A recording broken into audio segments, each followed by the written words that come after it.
What's going on, everybody? This is Jeff with Living in Arizona, and today we are going to talk about the cost of living in the state of Arizona. And this actually comes to us from a question from Scott Glick. He says, "Hey Jeff, if possible, make a video about cost of living, specifically in comparison to areas like Los Angeles or other areas around the country that people are relocating from. Thanks, man. Keep up the great content." All right. Thanks, Scott, for the question and the compliment. And let's go ahead and dive right in here and talk about the various different things. So you have cost of living that implies cost of transportation, cost of rent, cost of possibly owning a home. And we're going to go ahead and go through all that. But before we do, if you're thinking about moving to Arizona and you like content like this about Arizona, everything from gardening in your backyard to advice or pros and cons and stuff like this, then this might be a good channel for you to subscribe to. And thank you to everybody who's been liking the videos. So let's go ahead and dive right in here and talk about the national average overall for Phoenix on certain areas such as groceries, housing, utilities, transportation, and healthcare. So overall, Arizona is below the national average in terms of cost of living. So it's cheaper than the majority of places around the nation, overall national average, right? So groceries, we are surprisingly, even though Arizona is a desert and things are grown far away from here, the cost of groceries is fairly cheap. It's actually a pretty good price. You're not going to come to Arizona saying, "Oh my gosh, that's expensive." Maybe there's some novelty items such as certain tropical fruits that might be expensive, but when it comes to apples, oranges, cherries, and stuff like that, you're not going to be paying a high price. Milk, you can get some real darn good deals on steak if steak's your thing. If you like to barbecue, you're going to be finding some really darn good pricing. I mean, I could say that not just because I see it here across the internet on these websites like payscale.com, but also because I see it for myself in Fry's or Safeway or something like that. In terms of housing, we are fairly affordable, okay? And if we just go ahead in here and we talk about the cost of living or the cost of rent, for example, a one bedroom in New York for just a one bedroom apartment is $2,127 a month. And yeah, that's pretty much where it's at, okay? A two bedroom in New York is $2,500. But in Phoenix, a one bedroom is $848 on average, okay? So it's more than half of what you would pay in New York. And two bedrooms, same deal, more than half, $1,057 to rent a two bedroom apartment. If we're talking about somewhere like Los Angeles, a one bedroom in Los Angeles goes for $1,366 and Phoenix $848. Los Angeles $1,755, Phoenix $1,057, okay? San Diego's a little bit more expensive than Los Angeles, $1,582 for a one bedroom, $2,027. So, I mean, for the most part, Phoenix has some of the cheapest rent. The only other place on this list that might just barely beat out Phoenix for this is San Antonio. But I mean, on this list, you have New York, Los Angeles, Chicago, Houston, Philadelphia, Phoenix, San Antonio, San Diego, Dallas, San Jose, right? The top 10 largest cities, right? And Phoenix and San Antonio are the cheapest, most affordable. So that's pretty good. If you're looking for a top 10 city or a top 20 city, Phoenix is right up there with some of the most affordable rent. Let's go ahead and keep on diving in here and looking at other things. So one area where Phoenix doesn't exactly excel in comparison to other places is, well, healthcare, we're okay.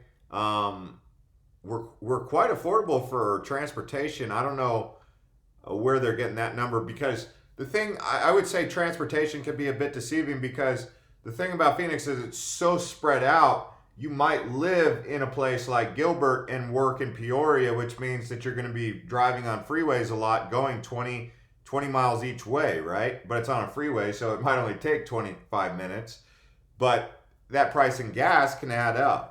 So transportation can be an issue, I would say, to keep in mind. You know, if you're going to get a job, try to live near your job so you keep your cost of gas down. That's But that's that's something you can control, right? So that's pretty good.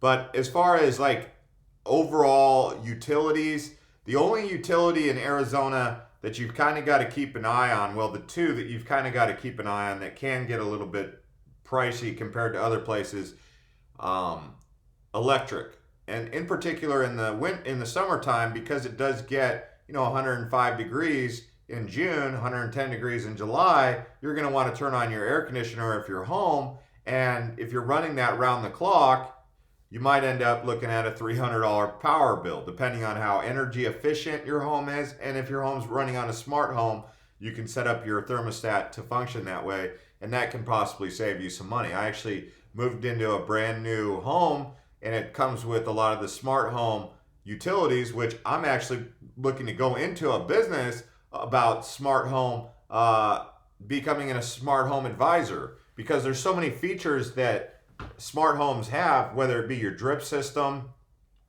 on your phone, controlling how to water your plants from your phone, something that you might not have done before, all the way to your surveillance with your cameras. You can do all of that from your phone, your thermostat from your phone, your Ring doorbell, all that, right?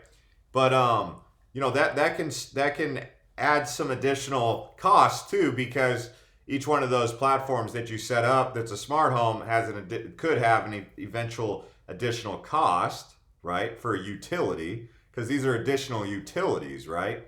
Like home surveillance, having 3 cameras around your house can be an additional cost for cloud storage of the films. So stuff to keep in mind if you want to go to that extent. But for the most part, the other one is water. If you've got a lot of plants, I'm trying to grow a lot of plants in my backyard, but I have to be aware of the fact that if I start watering a lot of plants, we're still in a desert, and that water can get more pricey, or you might have to use more water than you would normally have to use in another place, right? But for the most part, the only place on this list that says Phoenix, that's cheaper than Phoenix, okay, you've got Phoenix, Miami, Anchorage, Dallas, New York, Knoxville, Chicago. The only one that has a cheaper cost of living is Knoxville, Tennessee. So we're cheaper. We have a cheaper cost of living in Phoenix than Chicago, than New York, Dallas, Anchorage, Miami. So that's pretty interesting to keep in mind. As far as healthcare, which is really a subject all in of itself, we could probably make a video just talking about overall health care in Arizona, which is pretty good. I mean, we've got the Mayo Clinic, and a lot of major medical institutions have set up shop in the Phoenix area, mostly because of the weather, making it in a dry climate, making it maybe a decent place to heal your body, or whatever they've decided to make Arizona home to the Mayo Clinic and stuff like that. But the overall cost of living comparatively is pretty good. Now, on AreaVibes.com, Arizona is rated as a 70. That's a C, okay? So for amenities, we have an A+. For cost of living, we have a C+. For crime, we're ranked an F, which is another video on of itself. I don't know that crime's that out of control in comparison to other places, but okay. They're saying that we're also an F for education, employment, a D, B+ for housing, and B+ for weather. So, I mean, I guess it depends on how far you want to take that, but if B+ for weather, okay, sure, yeah, I guess, yeah. I mean, we got some good weather, but if you don't like hot, then maybe it's not a B+. But education, I mean, okay, an F for education, F for crime. I'm not so sure about that I agree with that, but this is one of those national websites. You can at least take the data that they're offering, but it doesn't necessarily mean that it's all the truth, right? So places like Tucson are also similar to Phoenix. So Phoenix and Tucson, you'll find yourself paying about the same for transportation, utilities, healthcare, and other goods and services with other similar sized cities. And when it comes to necessities like housing and groceries, Phoenix and Tucson prices remain affordable. So that's something to just keep in mind if you're thinking about moving to Arizona. The cost of living is going to be, for the most part, more affordable than many other American cities, especially the ones that are sought after, like the ones on the California coastline or the ones in Florida or New York, where people want to be on the coast or in these sought after environments. The only places that are a little bit cheaper might be like Tennessee and some of these other backwoods locations. That's what they call them, right? So overall, I hope this video kind of puts things into perspective. I mean, I can go into a little bit more, but for the most part, the utilities, the food, the transportation, it's all just going to depend. If you're interested in taxes, income taxes in Arizona range between 2.59% and 4.54% depending on your bracket. That's on the low side for the state income taxes. Sales tax in Arizona is 5.85% to 10.7%. Based on state sales tax rate is 5.6%. But counties and cities, they add on their own rates on top of that. So it's also going to depend on what city you move to and what kind of sales tax and whatnot they have. But the average health cost, which I didn't exactly go into detail on because I said we could do it in a video, but it's about, Phoenix is about $114. Prices range from $72 to $379 and are up 9% since 2014. So they are on the rise, right? Because Phoenix is an up and coming city, you know, supply and demand can play a factor. So if the demand goes through the roof and the supply diminishes, you could expect to see a raise in cost of living. But right now it's pretty easy to build new homes. So when there was a housing shortage, because they weren't building as much as they were in 2005 and 2006, they slowed down, but now it's picked back up again. So there is a lot of houses being built, which, you know, supply and demand if you're into that kind of thing. But just to put it in perspective, a 40-year-old non-smoker who earns $30,000 a year can expect to pay about $207 a month for healthcare. And that's for the lowest cost silver plan, and that's as of 2016. So that's something to keep in mind right there. And that was up from 2015, 177 in 2015, up to 2016, it went up to 207. So yet again, stuff like this is coming into the you're having to factor it in.